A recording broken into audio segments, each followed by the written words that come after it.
Monjany namonay vokatry ny aitrano misy etety amin'ny fokotany Andravoahangy Atsinanana androany tamin'ny 2 ora maraina. Tsy nisy nahafantarana ilay ankizivavy kely intsony.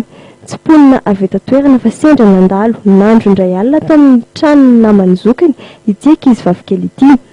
Le entiko izy dia tsy mety.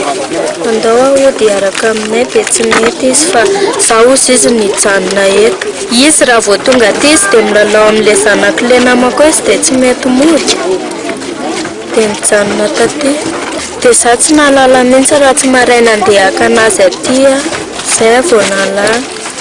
Raha ny fanazavan'ny mpiarabelona tao amin'ilay napetrahan'ity zazavavy kely ity mangany hafa.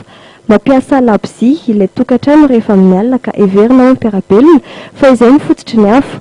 Tafo misy 240 kosa no may ary ireo trano vita amin'ny hazo izay misy hatrany 730 isa dia may 100 avokoa. Fa simbana eo amin'ny 70 avokoa kosa no nahazo ireo trano hazo raha toa nahita tetỳ toerana. Vitsivitsy tamin'ireo tokantrano no afaka nanavitra ireo fananana morany raisina tao an-trano. Efa nireda be mahitsy izay voataitsy izay. Dia ahoana ny taonareo nisy avitra ihany ve na? Ay, nisy avitra ihany aloha ny vilany ny akanjo sasany fa ny akanjo sasany sasany angamba may. Dia inona izy teo? Ny kokoa avitra daholo.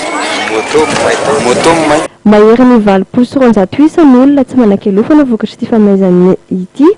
Voatery monina any amin'ny fianakaviana na any amina olo-patatra moa ireo tokantrano trabona mandra-pisin'ny vaholana amin'ny fanampiana azy ireo. Efa nisy raha fanazavana miantso nataon'izy ireo mety efa amin'ny tompona ndraiky mpanjakana mba hisin'ny fandraisana fepetra aingana mahakasika azy ireo.